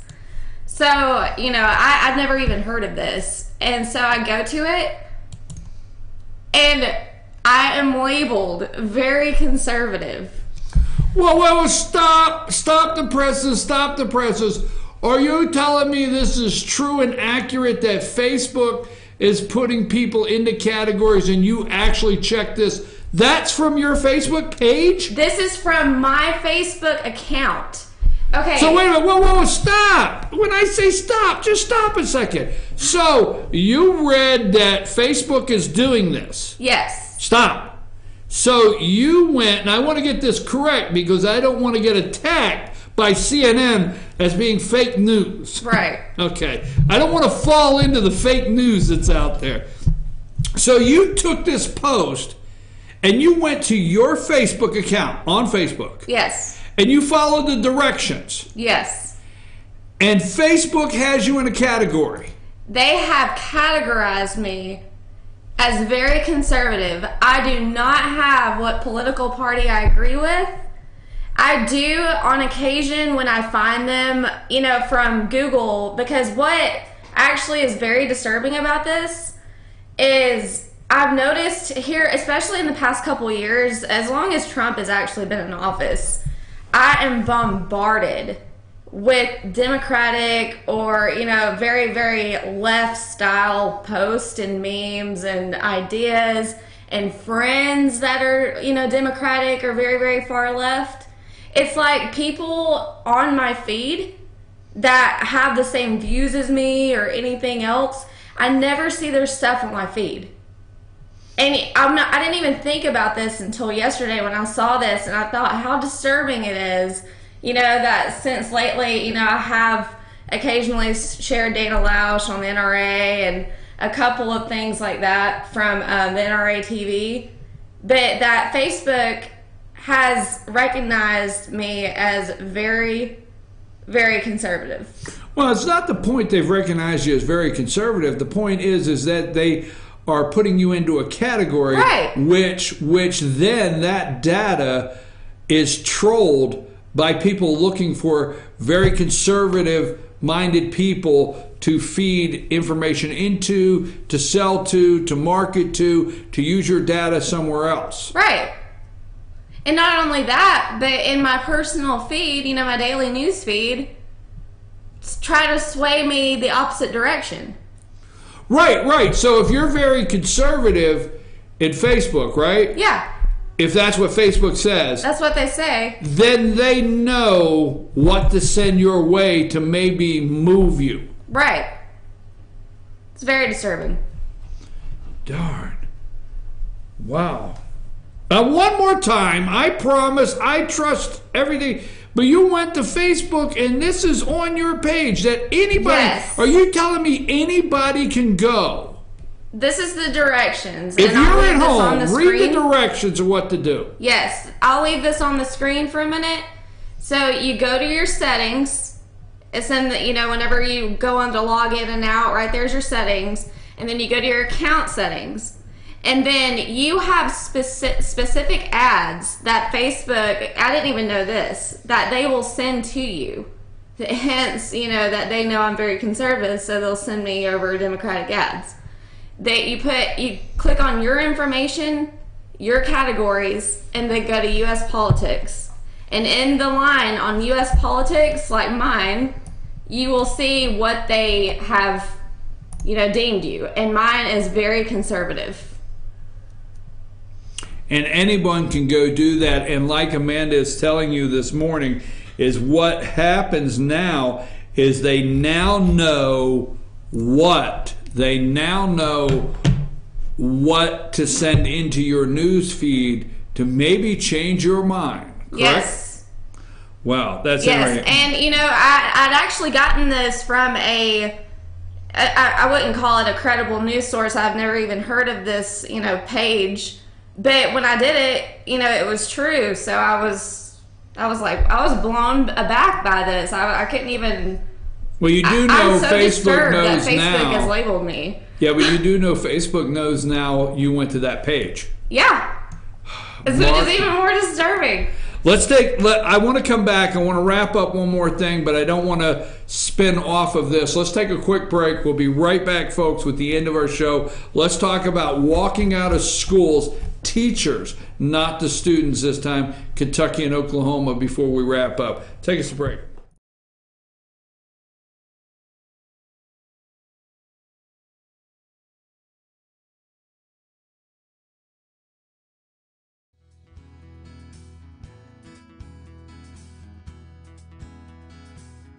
Hello, my name is Chad Watkins. I'm the manager at Larry's Body Shop. We are a family-owned and operated business and have been serving the North Georgia area since 1978. We are located at 1216 Progress Road in Ellijay, Georgia. Our shop specializes in collision repair, and we work with all major insurance companies. Larry's Body Shop is ICAR Gold, the highest role of training recognized by the collision repair industry. It is estimated that only 10% of collision shops meet these standards. Our shop consists of state-of-the-art equipment such as laser measurement system, down-drive spray booth, spot and MIG welding equipment. All of our paints are mixed on-site so that we can guarantee your paint to match every time. I know that having an accident can be a stressful event. We take pride in making sure our customers are satisfied with the repair of their vehicles. Our waiting area is clean and comfortable with free Wi-Fi and refreshing beverages. So if you're in an accident, stop by and see us at Larry's Body Shop. Circuit World, brand name merchandise at unbelievably low prices. Furniture, appliances, and electronics. Circuit World is locally owned and operated, serving the tri-state area. Circuit World has highly trained professionals to help. Visit your hometown Circuit World today. 3 locations in Georgia, Ellijay, Blue Ridge, and Blairsville, Franklin, and Murphy, North Carolina. No credit checks, so let Circuit World deliver to you today. North Georgia Diamond is your source for diamonds. Come on in to view the area's largest selection of fine jewelry at North Georgia Diamond. All repairs and designs are done on site by our jewelers. And North Georgia Diamond has the lowest prices on loose diamonds. You can also sell your gold, silver, and coins at North Georgia Diamond between Walmart and Lowe's in East Ellijay. Locally owned by Bill and Allison Craig, North Georgia Diamond is your source for diamonds in North Georgia. In 1981, Reed Nicholson began selling tires out of an old barn in Mineral Bluff. Little did he know that he had just laid the groundwork for the most trusted names in automotive services in the Blue Ridge area. In 1997, Nicholson Tire Center became what it is today, holding the same values of faith, family, and great customer service. 2 locations to serve you, and the Blue Ridge location is currently expanding to offer fast service and the largest U-Haul provider in Georgia. Nicholson Tire Center, Blue Ridge, and Mineral Bluff. Medium Pizza Hut pizzas just $5.99 each. Did they say Pizza Hut? For $5.99? Yes, and yes. Yes. Introducing the deal you want on the pizza you crave. 2 medium pizzas just $5.99 each. No one out pizzas the hot.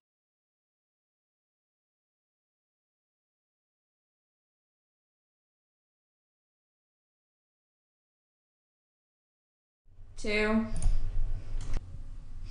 And we're back, folks. I'm your host, BKP. Good morning from the office, North Georgia's only live online morning show. CNN is okay if their propaganda is in every airport in the U.S. of A. CNN is okay if their propaganda is on every TV in every school in America. CNN is okay with it if they write the questions and set everything up for the town hall. CNN is okay if they do a town hall for James Comey, as they're preparing to do. Former director of the CIA should be jailed and held. Well, we'll go into that later. Don't have enough time. CNN's okay with that.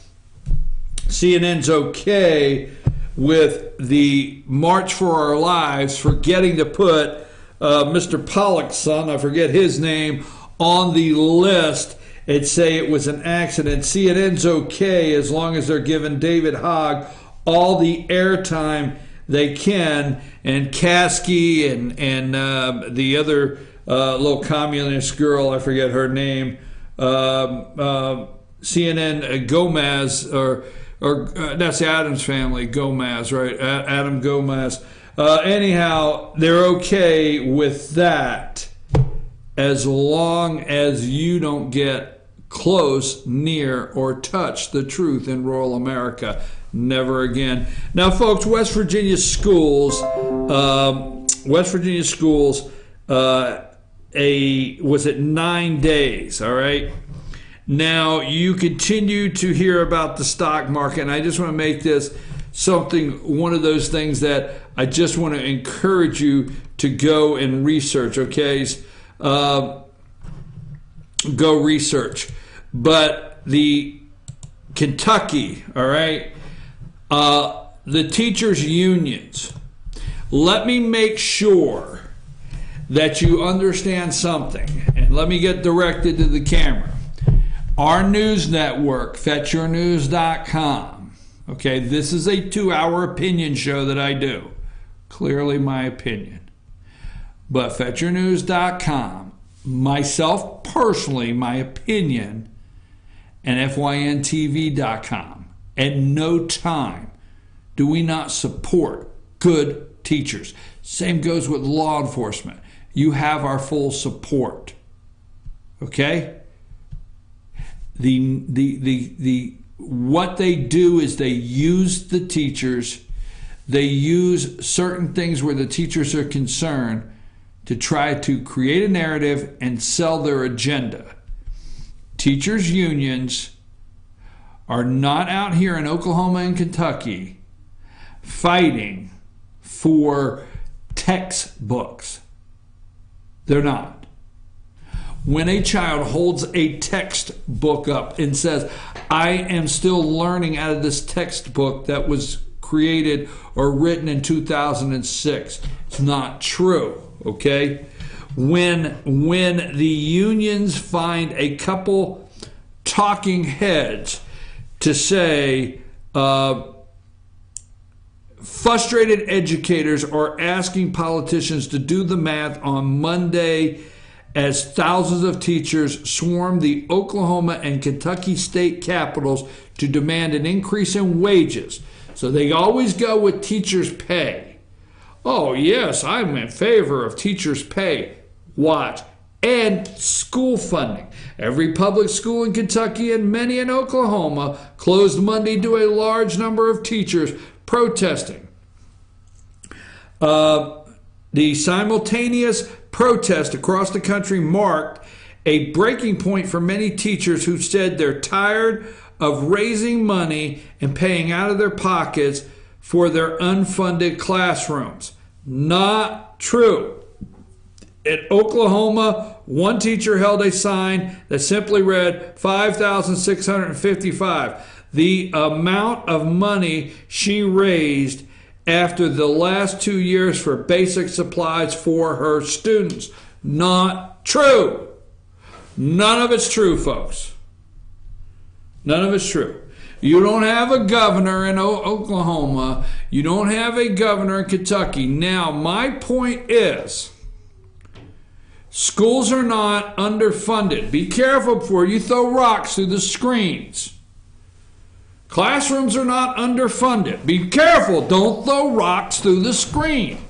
Okay? Teachers there should be no need for teachers to have to ask for any additional funding, upgraded materials, and for better tools to teach with. There should be no problem. Now, be careful. You're getting ready to throw a rock. There is plenty. Got it? Plenty of money. Just want that to soak in. I want you to look at something before you get on the bandwagon of Oklahoma, Kentucky, and West Virginia, how their schools don't have supplies. And teachers have to raise their own money to put their signs up in their classroom. And teachers have to raise their own money and not being paid well. There's not, the textbooks are not where they need to be at the time for educating our children. It's not true. Did I say this already? There's plenty of money. Okay? Now, one, they love East Blast. Now, we're not going to go out of Oklahoma and Kentucky right now. We're going to stay here in Georgia. Not saying it's the worst thing, but they love it. They love that penny. It's just a penny. And they bring it in by the hundreds and hundreds of thousands. And we build agricultural centers. And look at these states here. And we build performing arts, and we build schools, and we buy buses, and we put Wi-Fi on buses. We do everything. There's plenty of money. Go to your counties. I do not know how Kentucky, West Virginia, or Oklahoma works. I do understand Georgia. Go in those states and look at the disparity. Look at the difference of your property tax going to schools. See if the largest amount, I'm going to say off the top of my head, 76%. Okay, I hope if I'm making a mistake, somebody will let me. In the county where I'm broadcasting this morning, when you pay $1 in taxes to the county where I'm broadcasting this morning, 76 pennies of it goes over to the school, and 24 pennies of it go over to the county. Period.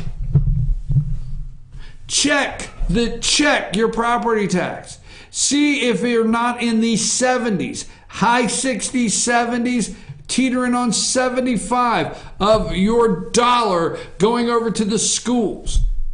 Check and see if you have a special purpose, and E-SPLOST, education, special purpose, local option sales. Check. Okay? Go and look at the front end of all of administration in your school systems. You can take the money you have today in school systems and rearrange the same dollar, and there should never be a teacher. A teacher should get a good supplement to decorate their room for every season or every class study that they are getting ready to do. If it's science and they're getting ready to do a new study every 4 weeks, there should be enough supplement to decorate and have the equipment for that 4-week study. There should be plenty of money, and there is. There should be a good balance to cover everything. Look at the state education system that overpowers the local education system, that has central offices all over your state, in your counties, that have to employ people just to meet all the mandates that the states require. Look at how much money go to your Board of Education office, your central office, not Board of, go to your central office and just do the salaries in the central office. Now, let's not get personal, people. It's your tax money. Let's not get personal. It's not I like somebody, dislike somebody. Let's not get personal. It's not whether I think we should have this position, shouldn't. I don't know. Check how much money is going in that central office and how many people are required to operate your school system. Then go into your schools with all of the things we have going on with safety and gun control and everything. I understand things change because I get the Neanderthal knuckle dragging look that, well, we can't go back to the 1950s. And I was not in the 1950s anyway, unless you go Michael J. Fox, Back to the Future, okay? Sorry, McFly, I wasn't there. But I know you're going to say, well, we had one principal and one vice principal, all right? I remember the grade school I attended when it became such a big deal to the entire community that there was a vice principal. Why, who would have heard of a vice principal? Now go to your school, see how many vice principals, counseling, how many people you have in the top end. Now that's all I want to say on that because I only have 7 minutes. The reality is there's not enough money to pay the pensions, okay? They can tell you anything they want, okay? They do not highlight. This is from the Lexington Herald Ledger in Kentucky. Teachers, public workers sing goodbye to lawmakers who vote for pension bill, okay? When it comes to the tariffs and it comes to the trade deficit, there's been many times that I have said and wonder if America is ready to go through what's necessary to fix things. This right here is an issue, and that's why West Virginia, Oklahoma, Kentucky, we have just started, folks. You talk about the stock market being down, relax. They're going to come out and tell you the stock market is down, and it could hurt you, the teacher, your pensions. That's not what hurts your pensions. Vote against pension bill. Now, this is in Kentucky, and this is February 28th. We're only in April 3rd. Vote against pensions bill or face defeat at the polls. Teachers warn lawmakers. Okay? Na, hey, goodbye was the chant. That was the blunt political message hundreds of teachers and public workers sang Wednesday to lawmakers who plan to support a proposal overhaul of Kentucky's ailing public school pension system. Okay? They filled 4 hearing rooms and many of the hallways in the Capitol Annex as the Senate, State, and Local Government Committee discussed but did not vote on Senate Bill 1. All right? Now, let me explain this to you. Not getting down the road, but why are you not hearing this in Georgia? Because Georgia continues to fully fund as fast as they can anything that has to do with the teacher, because they don't want to have the problem, the politicians under the Gold Dome on the campaign trail. They don't want to lose the teacher's vote. But Bevins, the governor of Kentucky, knows he's facing something. You don't have enough money, if you will look at it, you don't have enough money to fund the pensions in Georgia. It's just never talked about, folks. You are short funding the pensions of teachers in Georgia. Nobody wants to talk about it. But the media and under the Gold Dome, the politicians there will continue to give you the impression of what they're doing for education and fully funding QBE, as they called it, aka Common Core, QBE in Georgia, and all the austerity cuts have been now fully funded in Georgia. So why? They don't lose the teacher vote in the election. But it's coming. Kentucky, Oklahoma, all right, watch and see, Illinois, West Virginia, it's coming. The tsunami of pensions for public workers, teachers, unions especially, is coming. It's going to collapse. We're going to have to bail it out, pay it out. If you think, okay, if you think a $1 trillion spending bill for infrastructure, if you think in Georgia that the transportation bill allowing a penny, allowing counties within 13 counties to vote in metro Atlanta area whether they want to raise 1 penny in taxes to pay for transportation expansion and upgrade, if you think any of these are enormous or egregious, you wait to see what happens in your legislative house somewhere in America when you have no choice but to do something to take what? Your money to fund these pensions. Get ready. I'm your host, BKP. Don't fall for the Oklahoma and the Kentucky school walkout on strike. Don't fall for it.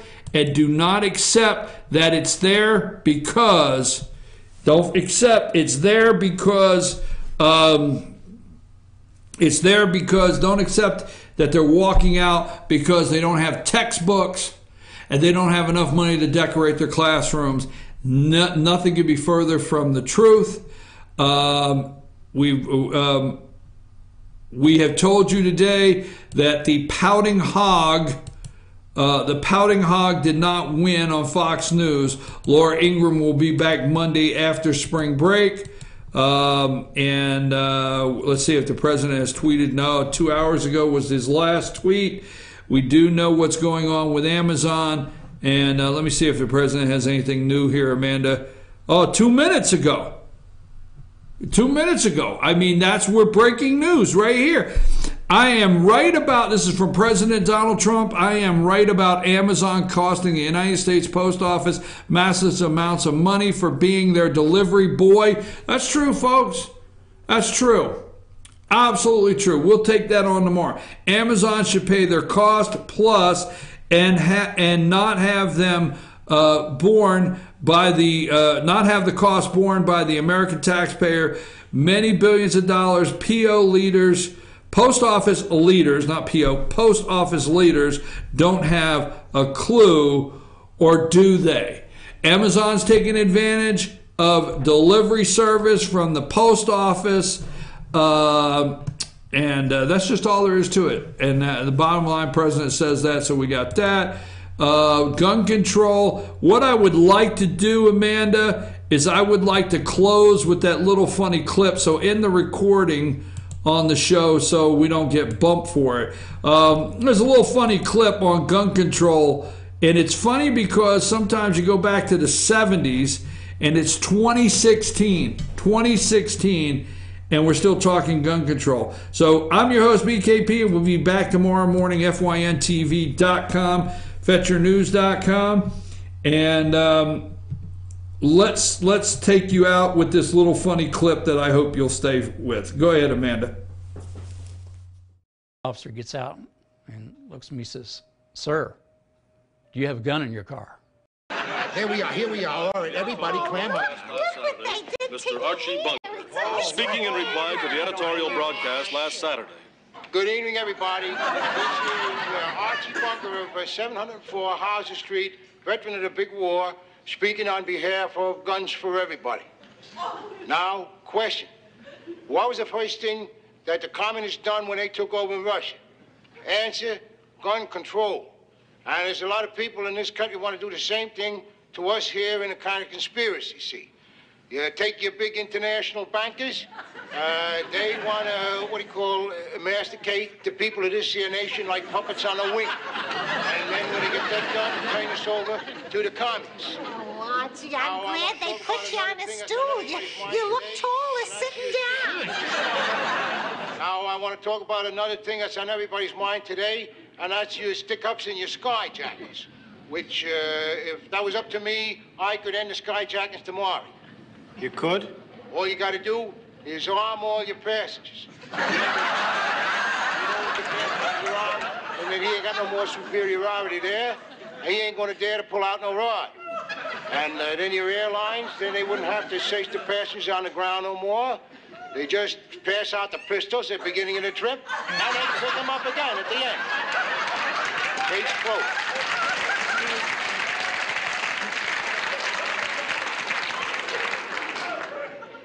That's incredible, Art.